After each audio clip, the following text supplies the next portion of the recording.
از خانه که میخواد بره بیرون، بسم الله توکلت علی الله لا حول ولا قوة الا بالله. فرشته میگه که هدایت شدی، حفاظت شدی، کفایت شدی، شیطان از تو دور شد. اگر کسی در روز 100 بار بگه لا اله الا الله، از اون بهتر روی زمین کسی وجود نداره مگر یک نفر. اون یک نفر کسی که همتش بالاتر باشه 101 بار بگه فقط.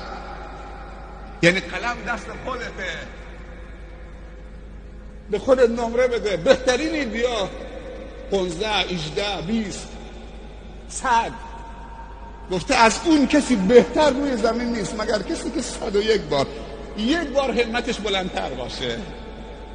بهترین ذکر خدا تلاوت قرآنه. خداوند میگه 2 تا صدا من خیلی دوست